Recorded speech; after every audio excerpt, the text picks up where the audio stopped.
অংশ। বিধায় সেটা আমাদের মধ্যে থাকতে হবে। এটা যদি না থাকে তাহলে সেক্ষেত্রে আমাদের আজকে যে দুরবস্থা দেখতে পাচ্ছি মুসলিম মিল্লাতের, সেটি আরও বাড়তেই থাকবে। সংসদে নারীদের জন্য সংরক্ষিত আসন 50 থেকে বাড়িয়ে 100 করা হচ্ছে। বিষয়টা আপনি সঙ্গত মনে করেন কিনা? বিষয়টা পরিপূর্ণই অসঙ্গত। আমার বিশ্বাস এদেশের আপামর সাধারণ মানুষের মতামত নিলে সাধারণ মানুষ এটাকে গ্রহণ করবে না। এটা নারী বিদ্বেষ থেকে নয়, বরং নারীর প্রতি শুভাকাঙ্ক্ষিতা, নারীর প্রতি শ্রদ্ধার জায়গা থেকে। বিশেষ করে জুলাই আন্দোলন যেটি হয়েছে কোটার বিরুদ্ধে, সেই কোটা যখন ডাবল করে দেওয়া হয় তখন সেটা সন্দেহাতীতভাবে মেনে নেওয়ার মতো বিষয় হয় না। দ্বিতীয়ত, নারীকে আপনি সংরক্ষিত আসন দেওয়ার মানেই তাকে আপনি দুর্বল মনে করছেন। যদি আপনি মনে করেন নারী পুরুষেরই সমান, তাহলে সেক্ষেত্রে নারী তো পুরুষের সাথে লড়াই করে নির্বাচন করে তার যোগ্যতা দেখিয়ে তিনি সংসদে আসার কথা, কিন্তু তার জন্য আপনি কোটা করে দিচ্ছেন। তার মানে কি দাঁড়ালো? তার মানে হলো তাদেরকে আপনি দুর্বল ভাবছেন, তারা পুরুষের সাথে লড়াই করে আসতে পারবে না। হ্যাঁ, আপনি বলতে পারেন যে পুরুষের সাথে লড়াই করার মতো পরিবেশ নাই, হান নাই, তার নাই। তাহলে সেক্ষেত্রে কতদিন এই কোটা আপনি টেনে যাবেন? এই কোটা যদি নারীর জন্য করেন তাহলে অনেকের জন্য আরও কোটা করতে হবে। তাহলে সেক্ষেত্রে সেই কোটার পর আপনি কি করবেন? সেই কোটাও কি আপনি রাখবেন কিনা? আরও বহু কোটাই তো আপনাকে রাখতে হবে। মূলত আমরা তো কোটার বিরুদ্ধে প্রত্যেকটা মানুষ অবস্থান নিচ্ছে, মেধার উপরে আমরা সবাই নির্ভর করতে চাচ্ছি। সবচেয়ে বড় বিষয় যেটি, সেটি হলো যে পৃথিবীর অন্য যে সমস্ত দেশে নারীদের জন্য সংরক্ষিত আসন আছে, বেশিরভাগ দেশেই 10% বা 15%, 16-17% এর কাছাকাছি পার্সেন্টেজ আছে সংরক্ষিত আসন। এরকম আপনার প্রায় 1/3 আসন নারীর জন্য সংরক্ষিত রাখা জাতীয় সংসদে, এটার নজির খুবই কম। তো আমাদের দেশে দীর্ঘদিন থেকে এই যে চর্চাটা চলে আসছে, এর ফলে যেটা হয় যে বড় বড় সাহেব, বড় বড় নেতাদের মিসেসদেরকে এমপি বানানোর খাহেশ পূরণ হয়।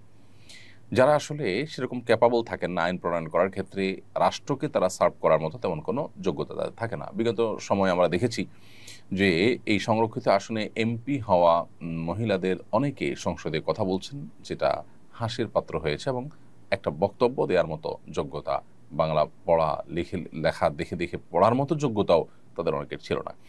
তো তারা আসলে জাতীয় সংসদে এসে কি করবেন, রাষ্ট্রের জন্য কি দেয়ার আছে তাদের, সেটা বলার অপেক্ষা রাখে না। অথচ সংরক্ষিত আসনের সুবাদে প্রত্যেকটা দল যখন যারা ক্ষমতা আছে তারা তাদের মতো করে, বা যারা যে কোটা পাচ্ছে তারা সে অনুপাতে তাদের মতো করে লোক নির্বাচন করতে পারছে। তো এতে যোগ্য লোকদের উঠে আসার সম্ভাবনা কমে যায়, রাষ্ট্রের টাকা অপচয় হয় এবং অযোগ্য লোকরা এই সমস্ত চেয়ারগুলোতে বসে যায়। এই জন্য এটার আমরা বিরোধিতা করছি। আমরা মনে করি যে নারীকে এভাবে সম্মান দেওয়া যায় না। নারীকে যদি আপনি সংরক্ষিত আসন 100 না 200টাও দিয়ে দেন, তাতে কি নারীকে সম্মান দিতে পারবেন? আপনি বিগত আমলে আমরা 50টা সংরক্ষিত আসন দেখেছি। সেই সংরক্ষিত আসন থাকার পর কি নারীর নির্যাতন কমে গেছে? নারীর মর্যাদা সব জায়গায় প্রতিষ্ঠিত হয়ে গেছে? সংসদের নেত্রী যিনি, তিনি নিজে খোদ নারী হওয়ার পরও, স্পিকার বিরোধী দলের নেত্রী নারী হওয়ার পরও নারীর মর্যাদা পরিপূর্ণভাবে প্রতিষ্ঠিত হয়নি। আসলে এভাবে নারীর মর্যাদা প্রতিষ্ঠিত হবে না। এটার জন্য দরকার অ্যাওয়ারনেস, এটার জন্য দরকার হলো আমাদের জানাশোনা বাড়ানো, এবং সবচেয়ে বড় কথা হলো যে ধর্মীয় অনুশাসন যদি যথাযথভাবে চর্চা করা হয়, মেনে চলা হয়, তাহলে এমনিতে ইনশাআল্লাহ বিদিনিল্লাহ এই জাতীয় যে গ্যাপগুলো আছে সেগুলো দূর হয়ে যাবে। পশ্চিমারা আমাদেরকে যে সমস্ত থিওরি দেয় অন্ধের মতো, সেগুলোকে মেনে নেওয়ার মতো একটা প্রবণতা আমাদের মধ্যে তৈরি হয়েছে। এটা হলো সবচেয়ে দুর্ভাগ্যজনক বাস্তবতা। জাদুটোনা নষ্ট করার জন্য কোনো আমলও দোয়া করব। জাদুটোনা নষ্ট করার জন্য 3 কুলের আমল সবচেয়ে গুরুত্বপূর্ণ। সূরা ইখলাস, সূরা ফালাক, সূরা নাস 3 বার পড়ে ফু দেওয়া। এছাড়া এটার জন্য যথাযথ উপায় রুকিয়া শরঈয়া বা শরঈ ঝাড়ফুঁক যারা করেন তাদের শরণাপন্ন হয়ে বা পরামর্শ নিয়ে আমরা রুকিয়া করতে পারি। ইনশাআল্লাহ এর মাধ্যমে জাদু বা ব্ল্যাক ম্যাজিকের সমস্যা থেকে আমরা আত্মরক্ষা করতে পারবো বা এটাকে নষ্ট করতে পারবো, ব্ল্যাক ম্যাজিককে। যুদ্ধের সময় মুসলিম যোদ্ধাদেরকে ইসলাম কি কি বিষয় লক্ষ্য রাখার নির্দেশনা দিয়ে থাকে? যে কোনো যুদ্ধে একজন মুসলিম যখন অংশগ্রহণ করবেন, তার প্রথম আল্লাহর এবং আল্লাহ রসুলের পক্ষ থেকে প্রথম নির্দেশনা তার প্রতি যে এই যুদ্ধ হবে আল্লাহর খাতিরে। এটা কোনো জাতীয়তাবাদের চেতনা থেকে বা এটা কোনো অঞ্চলের প্রতি শুধুমাত্র আপনার কমিটমেন্টের জায়গা থেকে হবে না, বা অন্য কোনো উদ্দেশ্য হবে না। যুদ্ধ হবেই এই জন্য যে আমি আল্লাহকে সন্তুষ্ট করতে চাই এবং যুদ্ধের মাধ্যমে আল্লাহর কালিমাকে, আল্লাহর পতাকাকে, এটাকে বুলন্দ করতে চাই, জুলুমের পতন ঘটাতে চাই, কিন্তু তার বিনিময় চাই আল্লাহ তাআলার কাছে। এটি হবে একজন মুসলিমের যে কোনো যুদ্ধের ক্ষেত্রে সর্বপ্রথম আপনার লক্ষণীয় বিষয়। সেটি যদি না থাকে তাহলে এটি ইবাদত হিসেবেই গণ্য হবে না। এখানে জীবন দানটাই আল্লাহ তাআলার কাছে শাহাদাত হিসেবে গণ্য হবে না। এটি আমাদের মাথায় রাখতে হবে। আর যদি আমরা আল্লাহর সন্তুষ্টির জন্য, আল্লাহর কালিমাকে বুলন্দ করবার জন্য কিংবা জুলুমকে প্রতিহত করবার জন্য আল্লাহর কাছ থেকে সওয়াবের আশায়, বিনিময় পাওয়ার আশায় আমরা যুদ্ধ করি, তাহলে সেটি ইবাদতে পরিগণিত হবে, সেই জীবনদানটা শাহাদাতের জীবনদান হবে। এর বাইরে যে কোনো যুদ্ধের ক্ষেত্রেই নবী করিম সাল্লাল্লাহু আলাইহি ওয়াসাল্লামের কমন কিছু নির্দেশনা আছে। এর ভিতরে একটা হলো যে তিনি আমাদেরকে যুদ্ধক্ষেত্রেও অমানবিক আচরণ করতে নিষেধ করেন, পৈশাচিক আনন্দ উল্লাস করতে নিষেধ করেন, এবং প্রতিপক্ষের কোনো মানুষ মারা গেলে তার লাশ নিয়ে পৈশাচিক আনন্দ করা, সেখানে কাটাছেঁড়া করা, সেটাকে টুকরা বিটুকরা করা কিংবা সেটাকে নিয়ে সেখানে বিকৃত করা, এগুলো সবগুলোই কিন্তু নবী সাল্লাল্লাহু আলাইহি ওয়াসাল্লাম আমাদেরকে নিষেধ করেছেন। তার পাশাপাশি নারী এবং শিশু, বৃদ্ধ এবং বিভিন্ন উপাসনালয়ে উপাসনারত মানুষদেরকে হত্যা করতে নবী সাল্লাল্লাহু আলাইহি ওয়াসাল্লাম নিষেধ করেছেন। অতএব সে সমস্ত নিষেধাজ্ঞাগুলোকে মেনে একজন মানুষকে রণাঙ্গনে কাজ করতে হবে যদি তিনি মুসলিম হয়ে থাকেন। আপনার এই বছরের হজের অভিজ্ঞতা সম্পর্কে জানাবেন। আগামী বছর হজ করার নিয়ত করেছি, আপনার অভিজ্ঞতার আলোকে জানাবেন কীভাবে প্রস্তুতি নিতে পারি। এবছর হজের অভিজ্ঞতা খুবই ভালো, আলহামদুলিল্লাহ। বাংলাদেশ পাহাড় তো বটেই, এর বাইরেও সৌদি পাহাড় যেটা মূল, সেখানে আলহামদুলিল্লাহ এবছর হজের কার্যক্রম বেশিরভাগ মানুষের কাছেই বেশ পছন্দ হয়েছে। অন্য যে কোনো বছরের তুলনায় সেখানকার এবারের ব্যবস্থাপনা বেশ ভালো ছিল। আমরা আশা করব সেটাকে উত্তরোত্তর তারা বৃদ্ধি করবেন এবং তারা হজযাত্রীদের হজকে আসান এবং সহজতর করবার জন্য নানাবিধ উদ্যোগ নেবেন। এর পাশাপাশি আগামী বছর আপনি যেহেতু হজে যাওয়ার নিয়ত করেছেন, আপনাকে আমার পরামর্শ থাকবে খুব ভালো করে একাধিকবার বিভিন্ন জায়গা থেকে আপনি ট্রেনিং নেওয়ার চেষ্টা করবেন। যত বেশি প্রশিক্ষণ গ্রহণ করবেন তত বেশি হজ আপনার জন্য সহজতর হবে, তত বেশি হজের ইবাদত আপনি করে আল্লাহর কাছে বেশি সবের ভাগিদার হতে পারবেন, হজকে অর্থবহ করতে পারবেন। এই জিনিসটা আমাদের অনেক হাজি সাহেবরা করেন না। সব রকমের প্রস্তুতি নেন, কিন্তু হজের আগে সঠিক গাইডলাইন নেওয়ার জন্য যে প্রশিক্ষণ প্রয়োজন, সেই প্রপার প্রশিক্ষণ অনেকে নিচ্ছেন না। এটা ভুল। তো আমি আপনাকে অনুরোধ করবো সেই কাজটি করার জন্য। নাইম আহমদ লিখেছেন, অনলাইন থেকে পণ্য অর্ডার করে অনেক সময় প্রয়োজন না থাকায় তা গ্রহণ করি না। এতে সেলারের ডেলিভারি চার্জ সহ লোকসান হয়। এমন করলে কি আমাদের গুনাহ হবে? ইসলামের বিষয়ে কি বলে? এটা তো এক ধরনের প্রতারণা। আমি যদি অর্ডার দিয়ে সেটা গ্রহণ না করি, অর্ডার দেওয়ার পর যদি আমার সিদ্ধান্ত পরিবর্তন হয়, তাহলে তার দায়টা আমার। তবে যদি যৌক্তিক কারণ সিদ্ধান্ত পরিবর্তন হয়, যেমন অর্ডার দিয়েছি যা, সেটা দেখার পর আমি বাস্তবে পেয়েছি ভিন্ন জিনিস, তাহলে সেক্ষেত্রে ফেরত দেওয়ার অধিকার আমাদের আছে। আর না হলে ফেরত দিলে তার ডেলিভারি চার্জ আমাকে বহন করতে হবে এবং সেটা বিক্রেতাকে দিতে হবে। অনেকে হজ বা ওমরা করে এসেও আবার সুদ, ঘুষ, দুর্নীতিতে জড়িয়ে পড়েন। ইসলামের দৃষ্টিতে এদের অবস্থান কি?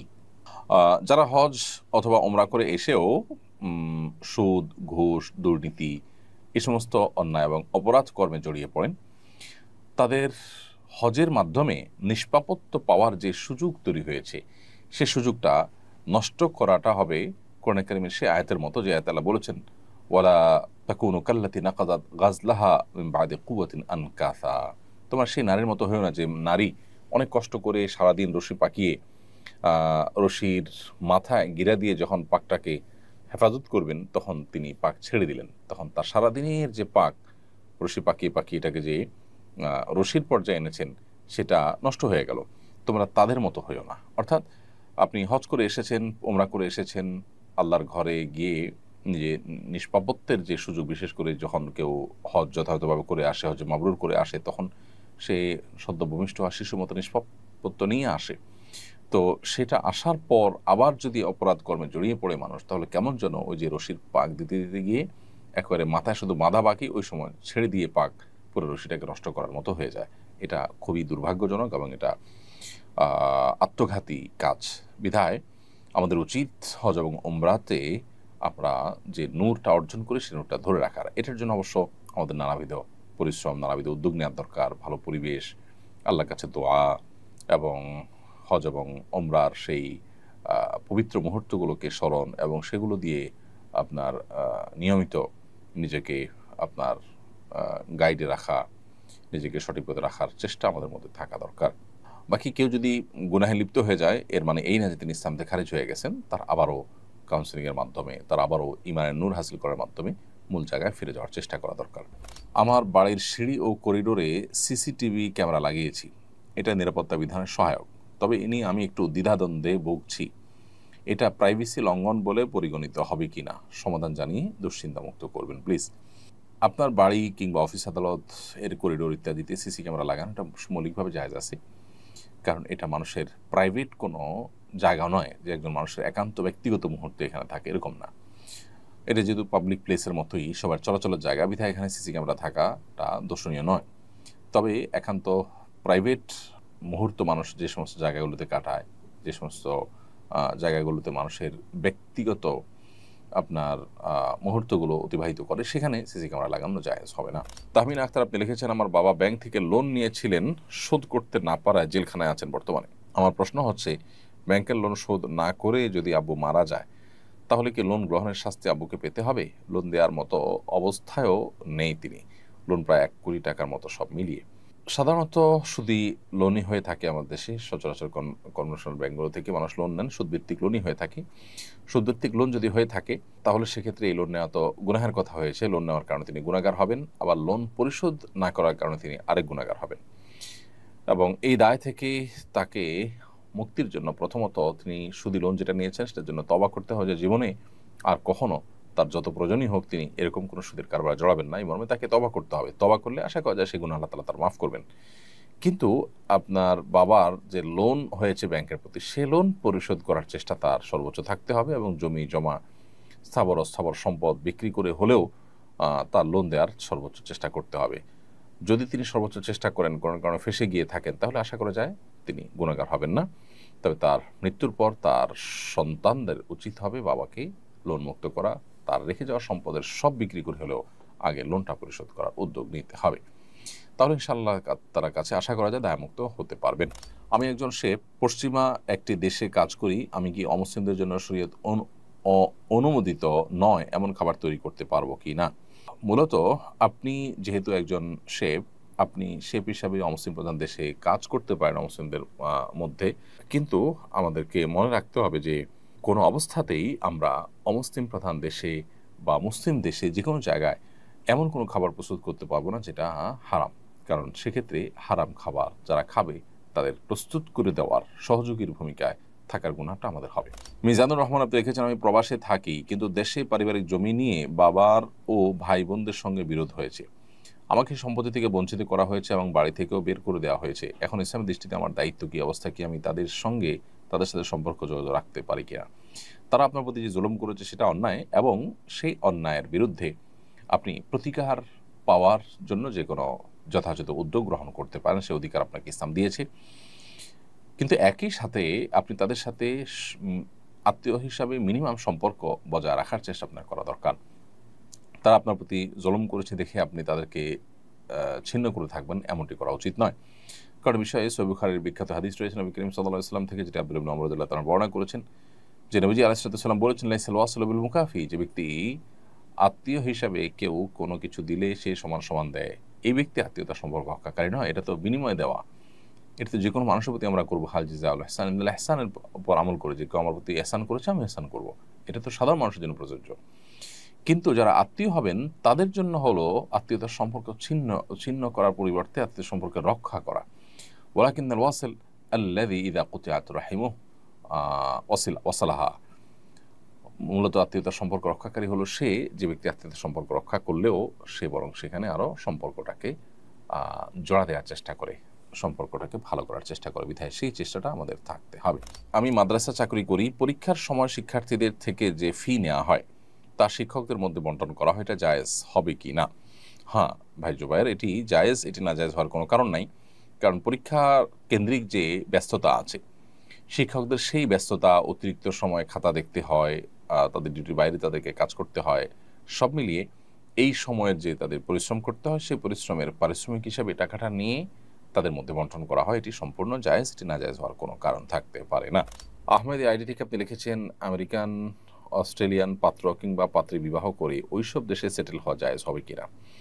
প্রথম কথা হলো যে আপনি যে কোনো দেশে সেটেল হবেন, সেই সেটেল হওয়াটা যদি হয় অমুসলিম প্রধান এলাকাতে, তাহলে সেখানে শুধুই জাগতিক কারণে একটু উন্নত জীবনযাপন করার জন্য সেটেল হতে গেলে সেটি নাজায়েজ হবে। কারণ নবী করিম সাল্লাল্লাহু আলাইহি ওয়াসাল্লাম বলেছেন, আনা বারিউম মিন কুল্লি মুসলিমিন মুকিমিন বাইনা আযহুরিল মুশরিকিন, যে মুসলিম মুশরিকদের মধ্যে কাফিরদের মধ্যে বসবাস করে তার ব্যাপারে আমি মুক্ত, তারপরে কোনো দায়িত্ব আমি গ্রহণ করব না। অর্থাৎ সে বেঈমান হয়ে যাক অথবা তার ঈমান পরিবেশের কারণে প্রভাবিত হয়ে নষ্ট হয়ে যাক, এবারে কোনো দায়িত্ব নবী সাল্লাল্লাহু আলাইহি ওয়াসাল্লাম নেবেন না। খুবই ভয়াবহ একটি ব্যাপার। তো এইজন্য অমুসলিম প্রধান এলাকাতে বসবাস করলে আমাদের উদ্দেশ্য হতে হবে প্রথমত সাময়িক পড়াশোনা, ব্যবসা বাণিজ্য ইত্যাদির জন্য বসবাস, অথবা স্থায়ী বসবাস হলেও সেখানে আমাদের উদ্দেশ্য হবে মূলত দিন প্রচার, দাওয়াতি কাজ, আল্লাহর দিনকে সেখানে রিপ্রেজেন্ট করা, মানুষের কাছে পৌঁছে দেওয়া। এটা যখন আমাদের টার্গেট হবে তখন আমরা নিজেরা সিরিয়াস দিনদার হব এবং আমাদের ঈমান আমলকে হেফাজত করতে পারবো। বহু মানুষ আছেন যারা এ সমস্ত পরিবেশে গিয়ে নিজেদেরকে হারিয়ে ফেলেছেন, তারা কুফুরির যে স্রোত সে স্রোতে ভেসে গেছেন এবং ঈমান হারা হয়ে গেছেন। অনেকে নিজেরা টিকতে পারলেও তাদের পরবর্তী জেনারেশন ধ্বংস হয়ে গেছে, আবার অনেকে দ্বিতীয় জেনারেশনকে টেকাতে পারলেও তৃতীয় জেনারেশন নষ্ট হয়ে গিয়েছে। এই জন্য এ সমস্ত জায়গায় যেতে হবে মূলত দিনই চেতনা থেকে। দিনই চেতনা থেকে যদি কেউ যান তাহলে সেভাবে তার সন্তানদেরকে, তার সন্তানরা তার সন্তানদেরকে এভাবে প্রজন্ম পরম্পরা তারা টিকিয়ে রাখতে পারবেন এবং নিজেদের ঈমান আমল